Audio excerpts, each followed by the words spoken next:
in Poland, 1 in 5 women actually reports feeling stressed on a daily basis. And when you feel stressed on a daily basis, that turns into chronic stress, and that affects your metabolism, that affects your energy levels, that affects your sleep. That comes with some consequences. And then my question would be like, are these women equipped enough to handle that when they, for example, might also have husbands and children, or they might have a demanding family life where they have to attend to their family members.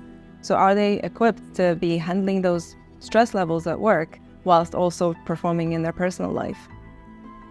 So what are you saying here? Like, should they suppress their femininity, or? Hi there, I'm KAMAL JAHID, and welcome to Warsaw Confidential. Each episode, I sit down with remarkable people from Poland and around the world to share inspiring stories and engage in honest conversations. My guest today is Eva Golan, a passionate holistic health and transformation coach who empowers ambitious women to reclaim their health, energy, and emotional well-being without deprivation or dieting. With over 15 years of corporate experience and personal transformation, from burnout to balance, Eva helps women achieve sustainable weight loss, stress reduction, and lasting healthy habits. Thank you for supporting our show. Please enjoy this episode. Eva, welcome to Warsaw Confidential. Thank you so much for having me. Kamal, thank you. My pleasure. So my first question to you is deliberately simple, but requires a complex answer. So who are you, what do you do, and why does it matter? All right, I like it. I will not go into too spiritual as to who am I, but I'm Eva Golan, and I'm a holistic health coach. I live in between Dubai and Europe and Warsaw, and I'm spending so much more time in my country these days, which I love. I love exploring my country that I left many years ago. And why is it important? Why am I a holistic health coach?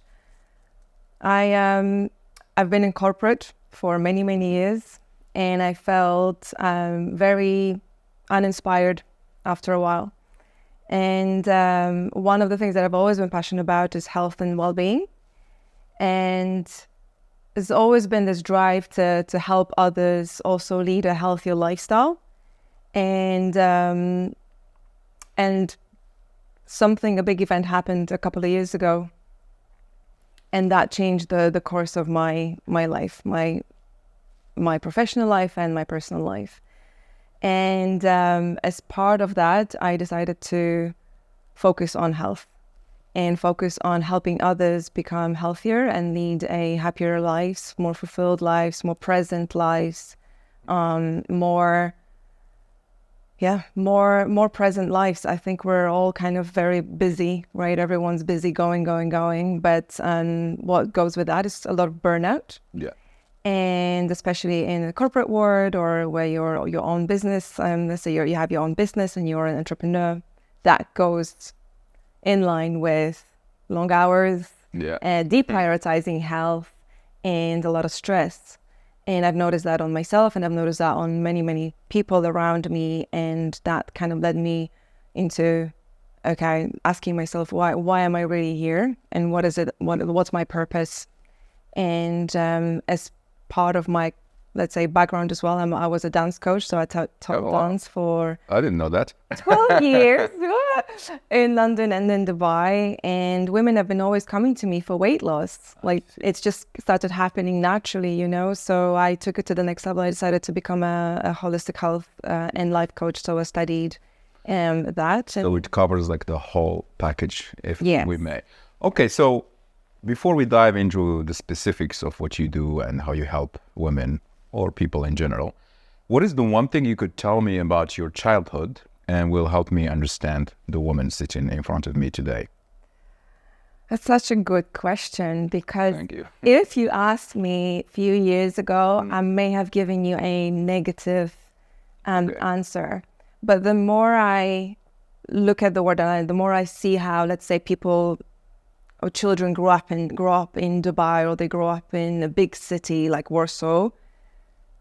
I feel so blessed that I spent my childhood in a small city very close to lakes, with lots of greenery, and I was able to bike to the lake every day during the summer. So for me, being from where I'm from a small city in Poland, actually I appreciate it so much more now that I was able to just walk to school and walk everywhere and didn't have to sit in the bus or go in the car. Like I really appreciate being where I'm from more than I used to.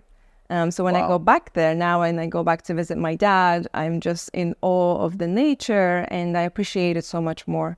So I think that made me just very in touch with nature, very adventurous, very active, etc. So I'm very grateful because I'm very grateful about where I'm from. What made you leave Poland, actually? What made me leave? So I've always been, I have had an adventurous spirit, and my brother moved to London many, many years ago. And when I was 17, I had a bit of a school break, right? Summer break. So I went to visit him, and I went from a city of 15,000, population of 15,000 people, to London, which is like 9 million. The jungle. Yes, but for me, when you're 17, it's like, wow, it's amazing. It's so, the culture and the diverse culture and the food and just people, everything, like to me, it just seemed like, wow, it's amazing. I just want to be here. So then I had to come back to Poland after those 2 months. But then I told my mom I would be going the next year just for the whole summer. And I did. And then instead of staying for the whole summer, I stayed for 12 years. Wow. That reminds me of my story in Poland. I want to stay 6 months, and here we are. 40 years later, I'm still here. Yeah. So I knew that because I was from a small town, I knew that in terms of work opportunities, life opportunities, London could give me so much more than where I was from. And I didn't really know what to study. So I didn't actually apply to any universities. So for me, it was like, okay, it was a sign. Okay, London is where you need to be. And that's where I enrolled into University of Westminster. So I studied there. And it wasn't a huge highlight of my life, but I did it. And and then just kind of life went on. And I decided to stay there for 12 years. So what year was that? Like 2004? 2004, yeah. So that was when Poland joined the EU, and then there was this open borders policy, and everyone started leaving. Yes. Was this because like everyone was leaving, or was this part of that? I think it was part of that. My second brother also joined a month later. He was like, if you both of you are there, I'm coming. So literally it was the three of us, and it's nice that we had each other. It was just one of those moments where it's like, this whole world opened up in front of me, and I was curious. I was young and curious. Now I'm getting some ideas into my head, because we talk here a lot about immigration, because I am an immigrant in Poland. We rarely talk about the reverse side. So maybe before we dive deep, what can you tell me about being? But you were quite young, you were 17, yeah. 18, yeah. 18. So, but anyway, how was it like to be a young Polish girl? You're technically an immigrant living in the UK. How was it? Well, at first, it was tough. I don't know, I think I must have had some earth angels looking after me, because I was very young, very naive. Yeah. And in terms of my English was good, I think, from high school, because it was my favorite subject. But when I actually got there and people started speaking to me in proper British accent, I was like, say that again. What's that? So I was shy for a couple of weeks. I couldn't speak. I wouldn't speak. I didn't know how to. And then I had to break through. And I was like, okay, I have to communicate somehow. So I started practicing and just gaining that confidence. And my first job was in the pub. So after 4 days of landing, my first job was working behind a bar, because my mom also owned a pub in Poland. So I had some experience. Interesting. child labor. When you're 16, you have to help your mom. So I helped my mom behind the pub. So it was my first job. And the beginnings are tough because they're just kind of, self-sustainable. Yeah.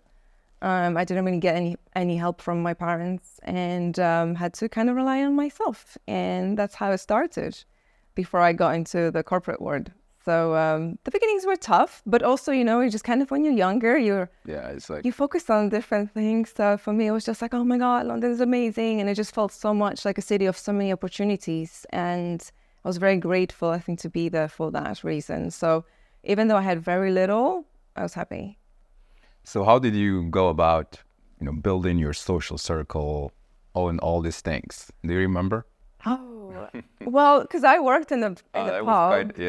It was very social because there were like lots of actually I think of people from Ukraine, from Australia, from the UK, and like we were all kind of had our own circle, so we were all kind of hung out together, etc. And after that, I met someone, and then I met his friends, and we kind of had a social life together. So it was pretty easy. I think back then I was just very much like very social, I wanted to socialize a lot, so it was pretty easy, I'd say. And like, because it was 2004, many Polish people went to the UK, arrived in the UK, and it was just easy to make friends. Okay. Yeah.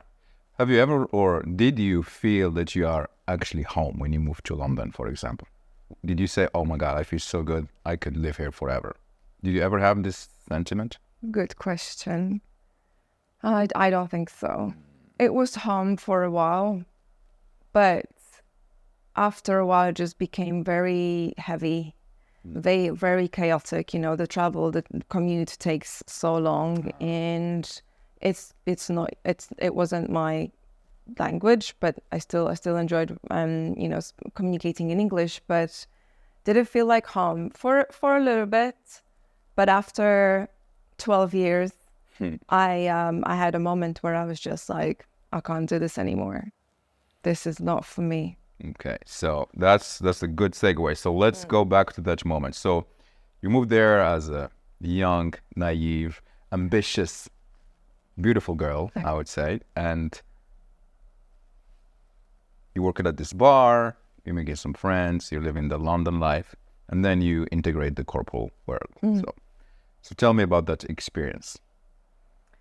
So through a friend, I found out that there was a position, like a junior position, available in marketing in an office, and I started climbing the corporate ladder that way, and it was an interesting transition, but I loved it. I think I was just very grateful for the opportunity to work in a place where I can learn, where I can grow, I can practice English, I can learn new skills, I can learn marketing, operations. It was sort of like a tech company, so. Yeah, I think I felt like it was still part of that. I was so young. I was like 19, 20. So for me, it was just still part of that growth, part of learning about myself, who I am. And what else? What else would you like to know about that? I don't know. I'm interested in the beginning of the end of that chapter. So we can, that chapter.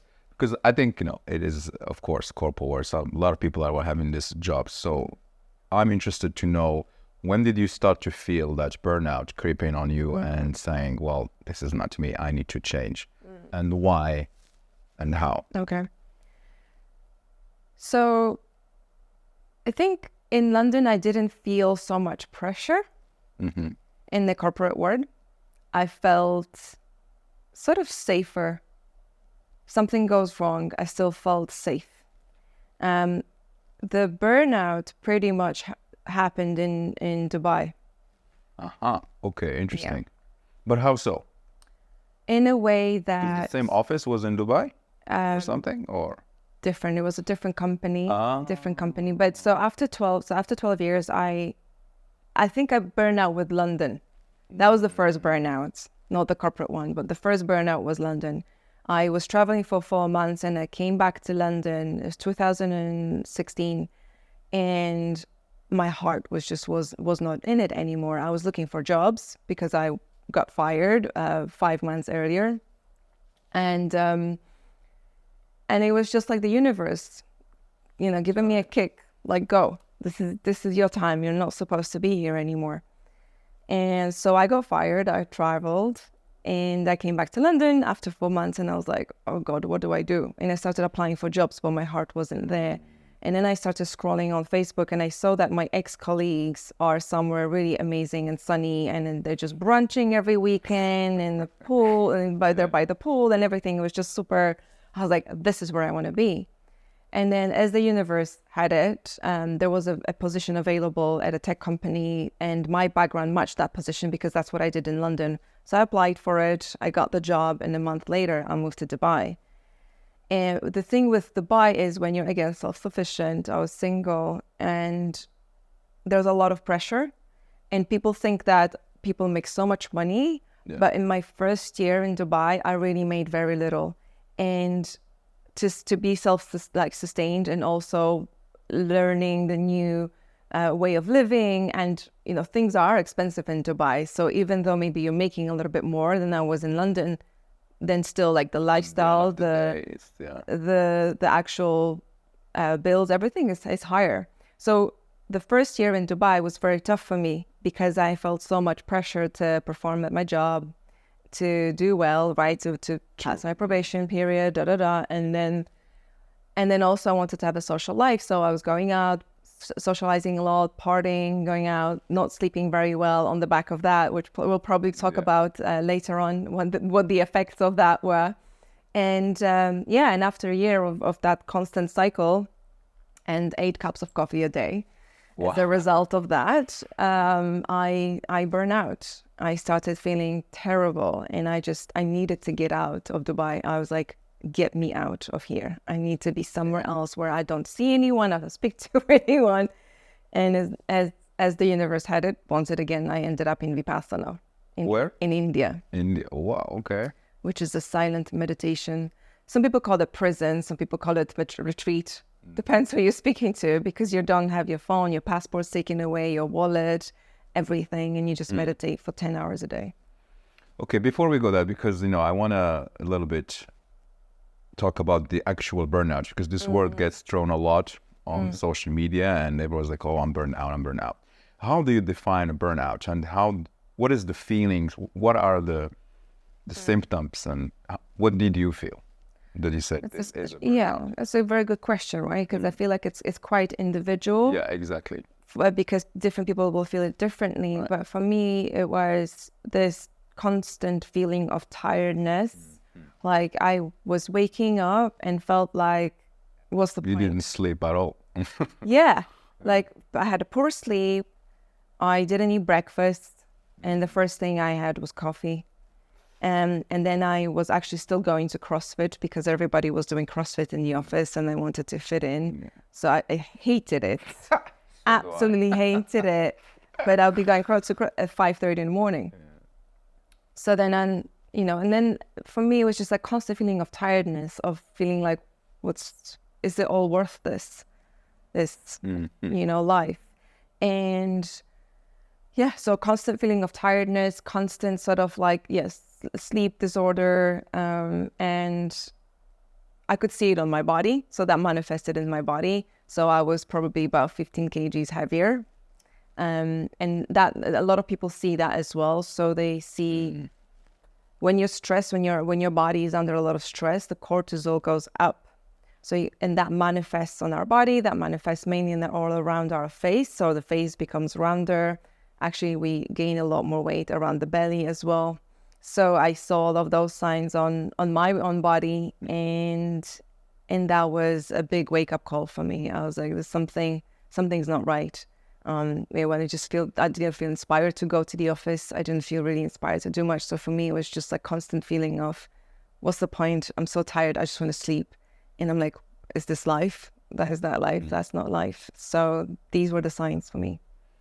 Interesting. I guess a lot of women or people are going through the similar experiences, but not everyone has the guts to act on it. So what do you think made you actually act on that? Is just the extreme unhappiness, or? Yeah, I think it was just the extremity of it. Like it got so bad And that's what I'm partially doing what I'm doing is because I want people to act before it happens. Right. So it doesn't have to get to that point where it's so extreme and it's so bad that you don't want to really do anything. So yeah, it was just the extremity of it. And for me, it was just, I needed to do something about that. Okay, and then you went to the silence retreat. I actually was very interested and I was thinking to do it. Yeah. But I feel like I'm not cut for it, but I don't know. You tell me, how was that experience actually? It's probably one of the hardest things I've ever done in my life, but also very life-changing because not speaking for 10 days. 10 days? Not having eye contact with anyone but maybe, the teacher. Not be like living in very, very basic conditions and waking up at 4:30 in the morning to meditate. For someone who was on 8 cups of coffee a day, there was no coffee. So I was just scraping the walls basically in my head and asking the universe to send me coffee. There was nothing, there was ginger tea, but that saved my life, to be honest. So it was hard, but it was honestly profoundly life-changing for me because that was my first, let's say, experience with such deep meditation. So that helped me go inwards. And the purpose of Vipassana is to really focus on the sensations that you feel in your body so that you go inwards and you really focus on how the environment is, let's say, impacting your own energy and how can you respond to that. So you just kind of go inwards. So for 10 days, we're sort of like focused on the energy of around your mouth, around your nose, around your head, and then around your body, etc. Right? So you just kind of really focus on those sensations, which sounds crazy, but when you really try to focus the monkey brain, right, and try to slow down, amazing things happen. So it really changed me. It helped me calm down because I was a party animal, and it really helped me just to look inwards a little bit and be very appreciative of what I have and very grateful for what I have, because I think a lot of the times we're just kind of thinking, oh, I wish I had that, I wish I had that, I wish I was, I don't know, more advanced in this area of my life. And I think with Vipassana, I just kind of was like, you know what, there's a lot of gratitude that came on the back of being there and going through that experience. And definitely my stress and my cortisol levels went down. So I lost like 5 kgs while still eating a lot. Wow. But basically, yes, what happens is like when our body goes into high levels of stress, then the cortisol goes up and the parasympathetic mode kicks in, and which is the fight or flight. So we need to relax. And that experience was quite dramatic, but it helped me do that. Then after this incredible experience, ideas start running wild in your head. So what were these ideas? So the ideas were to help others feel the same way. And I started noticing women in my office and going through very similar experiences as I was, right? Just constantly sort of trying to perform, trying to meet deadlines, trying to meet targets, etc. So there's a lot of that I noticed, and that's a lot of, let's say, masculine energy, right? So the women were a lot in their masculine energy and they're trying to perform all the time, whilst also, let's say, being mothers or partners, or let's say those single women too. But I noticed I was more in tune and more attuned to what was going on in the office. So I started noticing that. And also women who were coming to my classes, my dance classes, I started noticing a lot more, and they started coming to me for weight loss and to help them lose weight and to help them lead healthier lives. So that sort of started happening naturally after that experience. So let's pretend I'm a woman. It's 25, huh? And with a mustache. Exactly, okay. With the mustache. For that I meant. And I am working in this corporate job. I am extremely unhappy and I want to change my life. So how could you help me? That's a good question. Very good question. First, I would ask you to take a few deep breaths. Yeah, okay. No. And I would ask you to really think about your vision and step away from the day-to-day. So step away from that day-to-day life, because it's so easy to just kind of wake up, do the same thing, go to work, go back home, go to, like, let's say, have dinner and sleep. So I would ask someone to just step away a little bit and go into the future. What does that future you look like? What do you want him or her to look like? Where do you see yourself? And my job would be to help you get there. So rather than kind of thinking about the past and the now, focusing on, okay, I need, if it's what you want to change, like, for example, you want to sleep better. I'd say that's the first thing that needs to change, because the likelihood of being in a stressful position is that your sleep is impacted, or being in a stressful environment is that your sleep gets impacted. So the first thing I would say, let's try to work on your sleep. And a lot of women come to me for that. But if it's not sleep, if it's movement, for example, that's missing from your life, or mindfulness, or mindful eating, healthy eating, all of these different pillars that work together holistically, when they're looked after, I really see the transformation in women. So my question would be, like, what is that vision that you have for yourself?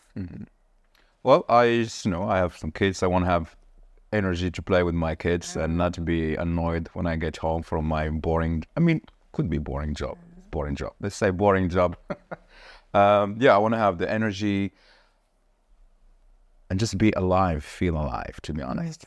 So you're already going deep, you see, because most women would start with, I want to lose weight. And then I'd have to dig and ask why. Why is that important to you? Right. Why does that matter? And then the more we dig into the why and the motivating factor behind their unhappiness and what is it that they want for themselves, that's where they would arrive at. I want to play with my kids, or I want to play with my grandkids, or I want to feel alive. Right? It's those feelings, it's those emotions. I want to feel alive. I want to have more energy. I want to feel like my old self again. There's a lot of that. I hear a lot of that. I want to feel like my old self. I want to feel in my old clothes. A lot of that. So for me, it's like digging into that motivating factor. What's really motivating you? Because that's the most personal one that no one's gonna have. It's only yours, and it's only going to motivate you. It's like, why do you wake up in the morning? Right. So I hear that a lot. So women, for example, even the ones who used to take Manjaro or Ozempic, they now decide to. They know that it has side effects, and they can see that when they stop taking it, and they're going down the holistic route, which is actually doing the work from within. All right, so let's talk about that. So what is the work within? Because it's so easy to go and point the fingers, right? It's like, oh, I'm like this because of that. Oh, I'm like this because of stress. Oh, I'm like this because of my boss. We have to go inwards and be like, what is it that I can fix or work on that will help me be that best version of myself? So for example, I had a client who in any situation, everything would be stressful.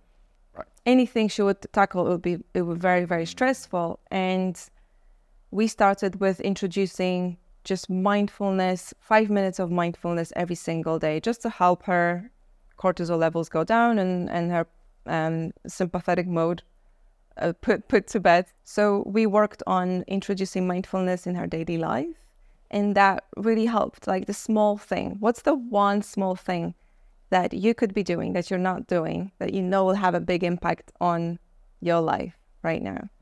And we focus on one thing at a time. And I think that's a really big key to everything, because a lot of people just go into these, I know they do hard 75, right? They don't work out, they don't eat well, and they're like, okay, I'm going to do hard 75. And they quit on day 4 or day 10. And it's hard. Why? Because it's hard to sustain something, a new habit, so many new habits at once. So my job is to really help people with those habits. And I think it's so important to introduce one new habit at a time. If I asked you, for example, right, because I know you're on your fitness journey now, and you're like training, hardcore. What was that like for you? Like, did you notice that it took some time to implement that as a habit?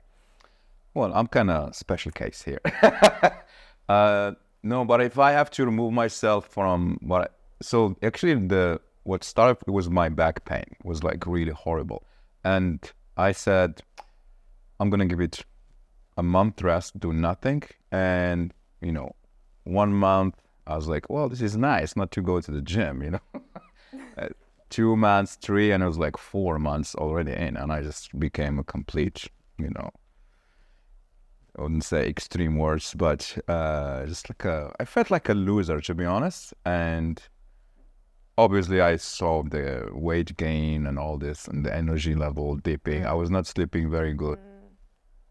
And for me, when I decided okay, so I obviously went to a trainer, personal trainer, because I want to do it the proper way. I said, look, man, here's me. That's what we do. How to cut, quickly. And that's it. We draw a plan, food. But for me, it was very easy because I've done it for for like 20 years. I've been doing this high performing, let's say level. But if I have to go back in time and say what pushed me, I think it was back in the days, the very first time, I would say, I would, just like to be seen, to be honest, and to feel this presence that you mentioned, like to be present, right? That's a nice word. And I think, yeah, that's it. It's like, I have to do something here, right? That's it. Yeah. But obviously the positive, side effects, if we may call them that, is, the better sleep, the energy levels, exactly. And then you just like incredible. You look at the mirror, it's like, oh, me. And then it just give you more and more and more, right? And then you feel adventurous, like, maybe I should cut my beard and do something. And you have this creativity, right? Yes, you have more energy, you have more creativity, ideas. And more ideas, exactly. Exactly. Okay, anyway, so because from our conversations so far, we talked a lot about the corporal world, right? And it sounds like, or at least we make it sound like, working in corporate job is horrible, yeah, and we don't want to be these guys, yeah. Our show is rooted in Poland, so we have some stats here, for example, and I want you to act on them or comment on them. For example, in Poland today, women hold over 40% of managerial roles, yet fewer than 20% reach boardrooms. So, do you think the system here in Poland is forcing women to harden up in order to succeed? I think my understanding of the system in Poland is that it's promoting women to those roles, to give them the chance to meet, let's say, men where they're at in terms of that 40%, which I think is a great thing. Right? Of course. So I think it's a good thing that the system works in their favor, saying and with the help of the European Union to help present women with these roles. What I think maybe the side effect of that is that are these women prepared for the stress that this comes with and the chronic fatigue that this comes with? And from stats as well, what I've seen is that in Poland, 1 in 5 women actually reports feeling stressed on a daily basis. And when you feel stressed on a daily basis, that turns into chronic stress, and that affects your metabolism, that affects your energy levels, that affects your sleep. So that comes with some consequences. And then my question would be like, are these women equipped enough to handle that when they, for example, might also have husbands and children, or they might have a demanding family life where they have to attend to their family members. So are they equipped to be handling those stress levels at work whilst also performing in their personal life? So what are you saying here? Like, should they suppress their femininity, or?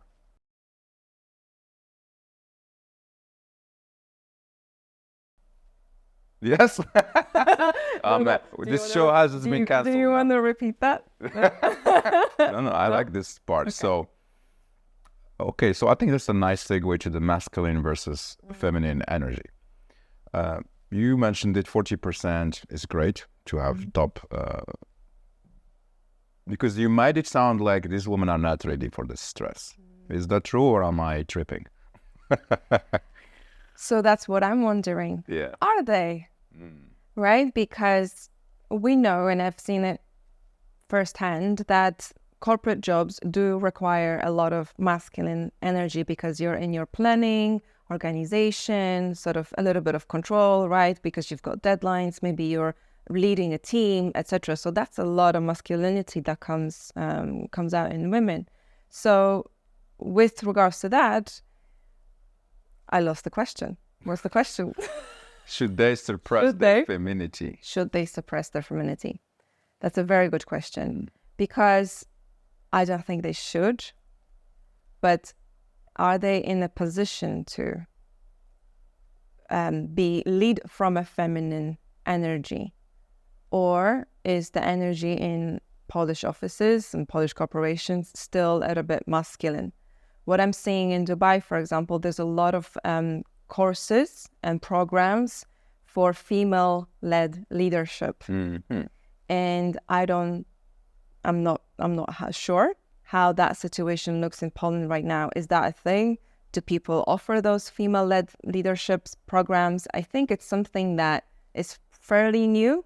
Right. And I'd be curious to see how that scene evolves here in Poland and how women can still be leading from that feminine place, not just the masculine. Because the way I see it, from observing social media and normal life, it seems like there's a lot of this kind of, let's say, retreats and experiences, and people are more spiritual, becoming that way. But yet we still hear that women are suffering at work. They feel this unfairness, this injustice, and that's probably the leading cause of the burnout that you mentioned in the beginning. So, but this approach, from this holistic approach, I'm not sure. You tell me. Maybe we should do it here. Maybe you should. You have the experience. From speaking to people who live here as well, it's a let's say fairly new topic. Right. When it comes to that, so I'd be very curious to see how that evolves in Poland and how corporations are promoting, let's say, that holistic lifestyle. As an example, so for example, in Dubai, there was a company that I worked for. We had a 4-day week at the end of every month, and that was like a recharge weekend, right? Interesting. So 3 days every month at the end of the month, so you could plan your holiday, or you plan your staycation getaway. So I wonder, like, if practices such as this one exist in Poland, or if it's something that corporations would be willing to do, knowing that thanks to that, your staff and your employees recharge better, and then therefore they come back to work more motivated, more energized, and more productive. Mm-hmm. Because the probability of them sleeping better and just kind of recharging is so much higher. So that includes women and men, right? Yes. Eva, you talk a lot about the imbalance between the masculine and feminine energy. What does that mean in the Polish context? Mm-hmm. From my observations and from conversations with my friends here as well in Poland, I am noticing a little shift in terms of the masculinity in men and their femininity, and the masculinity in women and their femininity. So I'm noticing men, not all men, okay, we're not generalizing, of course, we don't generalize, but noticing from those conversations with my friends, especially my friends who are on dating apps, they're noticing a huge shift in how men perceive themselves or project themselves onto on dating apps, where they actually do what women used to do, which is, let's say, some fake photos, or staged photos, or just kind of like a little bit of that feminine energy, bringing that feminine energy, and women actually doing the opposite. So women are a bit more masculine these days, and that comes from because possibly that's probably because they hold high managerial positions, etc. So they're in their masculine energy. So I think from speaking to my friends again who are on those dating apps, they're noticing a huge shift in men being in their feminine and the girls being in their masculine. Wow. So I think I can understand where your Portuguese friend come from, because I also, and I can openly say this, I don't think I've already said it many times, my last serious relationship failed because she was becoming controlling. I felt that. And I think it was a threat to my masculinity. I didn't feel good. But I know also I was, because I truly was burnt out in the true meaning of the word. It was the corona and my business was failing. I didn't have any money. And I was like, and I just completely froze. And she had to step, which I respect. Yeah, she started doing this. But then the effect was very damaging. We couldn't save the relationship. And it was the end. So I do understand that.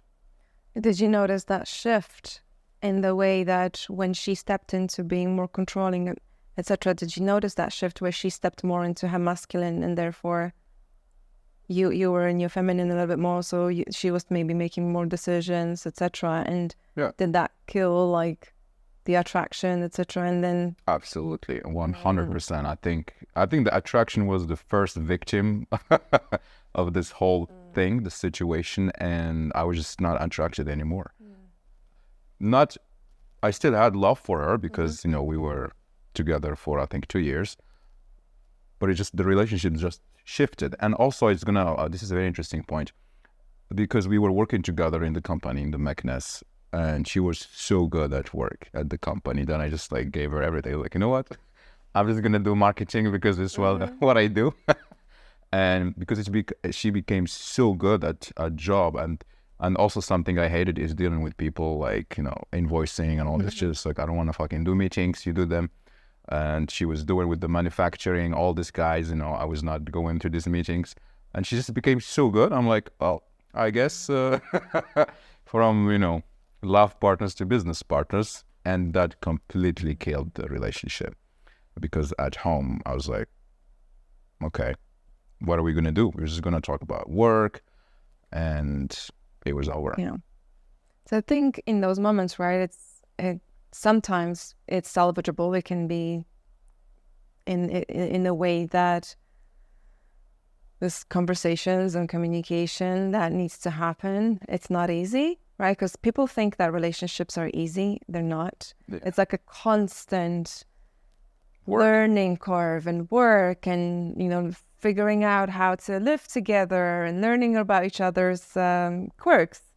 And I think what's important is like, do these two people want to make it work? And I think if people want to make it work, it takes work. Right. But it's possible to reverse those energies again, but it has to be very consciously done. That the man steps back into his masculine and the woman just like steps, I don't want to say she steps into her feminine, but it has to be consciously done with communication. And I think it's possible. So how can we do that without sounding sexist? Because if you tell a woman, it's a new era we live in, but we are open here. It's a confidential show, so please feel free to say openly your, because I think here the line is very thin between the two worlds, saying, hey, this is my space, my masculine, do not step in or step away, and then you feel like you're reducing the woman level.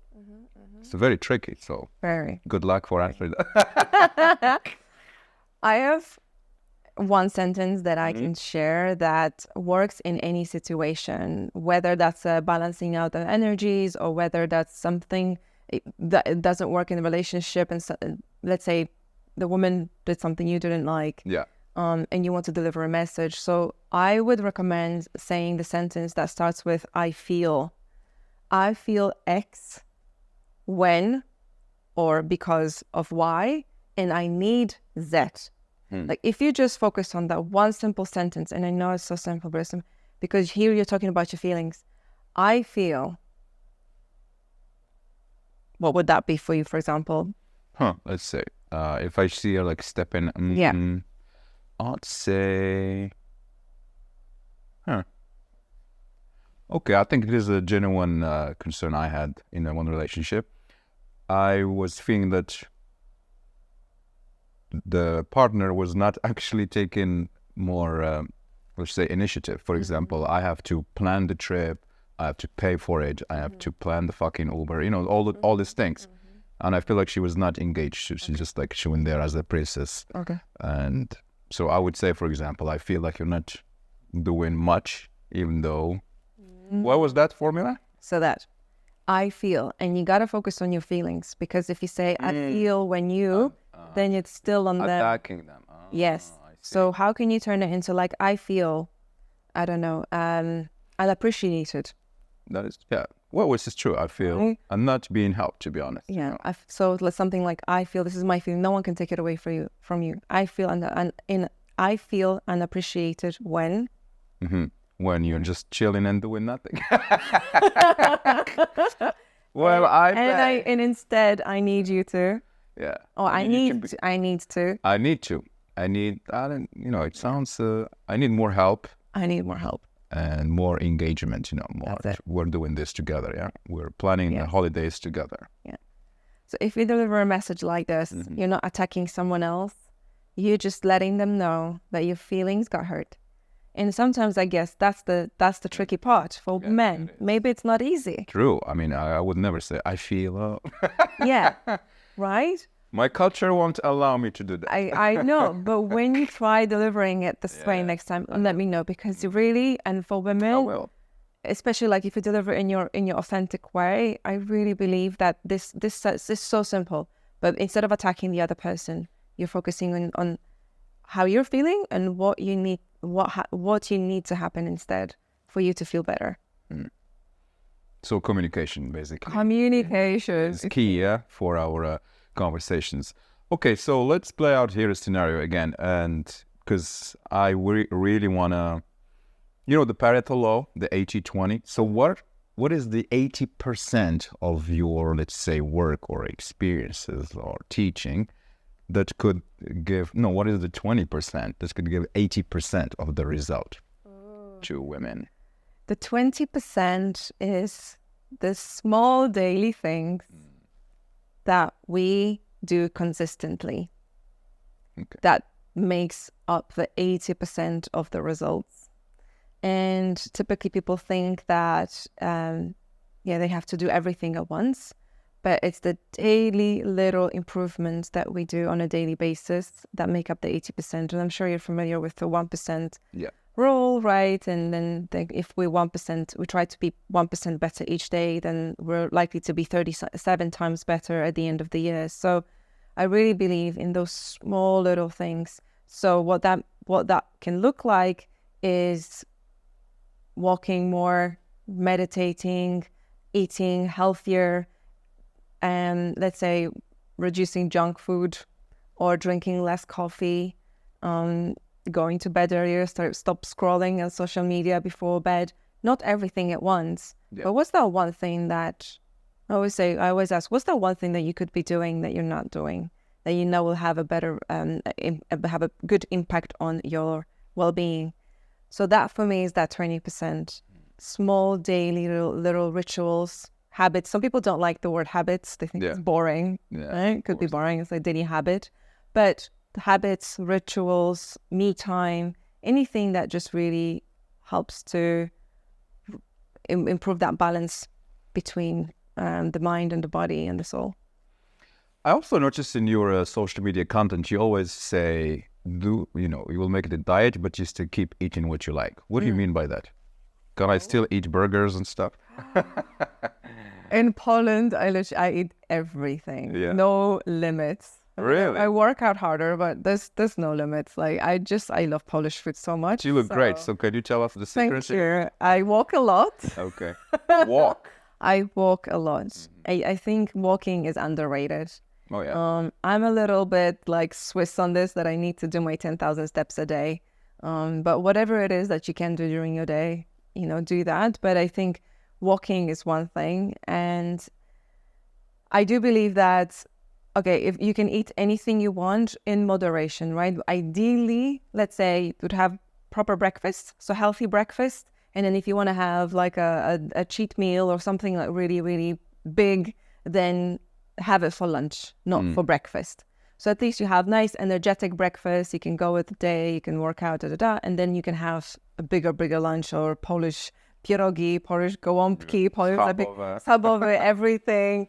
The one that we shared as well for lunch. Yeah, that was incredible. That was incredible. And I believe that we can eat anything we want in moderation. I don't believe in diets. I dieted for 15 years, and that only caused me more harm and more burnout. Yes, because it's noise. It's mental noise. When we diet, we focus so much on what to eat, what not to eat, what's allowed, how many calories is this, how many calories is that. And I really believe in just listening to your body more and tuning in. And what I normally recommend doing is something that I call a 4-day energy experiment. So you record what you eat for breakfast, lunch, and dinner, and then you record how well you feel, what's your energy like, up or down, right after eating and 2 hours after eating.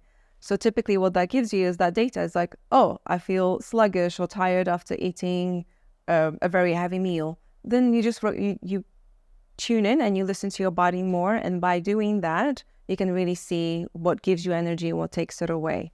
In that way, you can make more conscious choices. But I really believe like food is love, and I really believe in living life to the fullest. So I don't, recommend just eating salad. And some of my clients get bloated after eating salad. I'm like, good for you. Okay, go eat something else. So yeah, I really believe in that balance. That food is made to be loved and enjoyed. And it's not about restrictions or restricting ourselves, because restriction always leads to rebellion. When someone tells you can't have that, you can't have ponchki, or you can't have a chocolate. What you're gonna do? You're gonna rebel. Yeah. So, can you share with me a story that you worked with a woman that completely touched you and made you say, I love what I'm doing? I'll try to pick one. I think maybe I'll share a couple. One was a woman who is just absolutely lovely, a mom of 2, like totally dedicated to her job, totally dedicated to her family. But in the process of doing that, she forgot about herself. And only 8 weeks after started working with her, I actually found out she had a black belt in karate. But when she came to me, she wasn't moving for 6 years. So her body completely changed. And when she came back home from work, she would just sit on the sofa. She wouldn't be doing anything because she'd be too tired to walk, too tired to go to the gym, too tired, So for someone who had a black belt, go from that to a complete change in lifestyle, that and then seeing how she transformed on the back of our work together, whereby at the beginning, she needed reminders to go to the gym. And then 3 months later, she didn't need the reminders. She was going 5 times a week to the gym, and then she hired a PT. And she lost like 8 kgs sustainably, while still eating what she wanted. And I think one of the things that really stuck with me from working with her was that she was afraid that she would get less time with her kids, that her going to the gym would mean that she's spending less time with her family. But the opposite happened, because she has 2 boys, and the boys were super happy in the gym, and they would be working out, was she working out, and she would then have a healthy competition with her husband. So he started going to the gym as well on the back of her going to the gym. And they started having a healthy competition. Who's doing more? Who's got, So like her getting healthier had a ripple effect on her family. Then it had a ripple effect on her work, because then she started hanging out with people at work who were talking about healthy food, working out, rather than, before maybe she wasn't doing that. So I think it was amazing to see is like one person can change, but one person changes the environment around them. And I think that's the beautiful ripple effect that I see in every client that I work with. And that's the ripple effect that's just warms my heart so much to see that. And I know you probably see it from your own example, right? Yeah. When you work out, people that you hang out with may change, that's true. right? How you eat might change, how you carry yourself, the daily energy just changes. So, and that just pushes you to do even more, right? Yeah. To not stop. Right. So Eva, in your work, you talk a lot about, it's not only mindset, but it's body-based, right? And in the Polish context or culture, from my understanding, it seems like the Polish people, they suppress this or treat it as a secondary. What do you say about that? I think it's got to do a lot with how we were raised. I remember my mom telling me many times, and may she rest in peace, but I remember many times telling me the sentence of when I wanted to speak out for myself. The sentence she would use was "end of discussion, go to your room." Wow. End of discussion, go to your room. So what that created unconsciously, I think she didn't mean it. She didn't mean it to affect me in a negative way. It was her way of loving me and protecting me probably from something that I wanted to do that maybe was not the right thing to do. So she was like, end of discussion. But what that made me do is close and not speak about my emotions, because my emotions were not valid, because I wanted to speak up and say something, and it's like, there's something I really wanted to do, but I would be met with, no, your voice doesn't matter, go back to your room. So speaking from my experience, I think, and from observing as well my childhood friends and how they were raised in the sort of like typical Polish families, then I think that happened a lot. So now we're seeing parents going like, hey, okay, let's talk about this. What's happening for you, right? Why don't you tell me? They're speaking to their child. I didn't have that. So then I think if it happens over and over again, then you just kind of shut down. And that can create a stream of negative thoughts that can turn into a stream of limiting beliefs. And those limiting beliefs, something that then we have to work at as adults and try to reparent ourselves. Because, for example, for me, the limiting belief was maybe I'm not good enough, or I'm not worthy, or I'm not capable. And it took me a long time to work on that, to then be like, you know what, my voice does matter. I'm going to speak up. And rewiring the limiting beliefs, because we all have them. There's 12 of them. We all do. We all do. And then it just takes work to reparent. And I think it's our parents didn't mean it in a bad way, but this is just their way of loving us, and they didn't know maybe any better. Maybe that's how they were treated by their parents. That's what they heard, and they kind of started repeating that with their children. So I've seen that a lot, and I think it's got something to do with that. And then it takes us being adults to get conscious, to practice self-awareness, whether that's meditation or forms of meditation. Cycling can be a form of meditation when you just get a little bit quiet and you get a little bit curious as to like, why am I the way I am? Right. And that has a lot to do with our parenting, with our upbringing, with our young, early childhood. So that brings me to my next question. If a young little Polish girl is listening to us, what would you tell her now? That you matter. That your voice matters, and you deserve to be heard, and your feelings matter. And always speak up for yourself, because no one else is going to. So believe in yourself and believe you can conquer the world. Yeah. And the sky's the limit. Keep believing. Beautiful. I love it.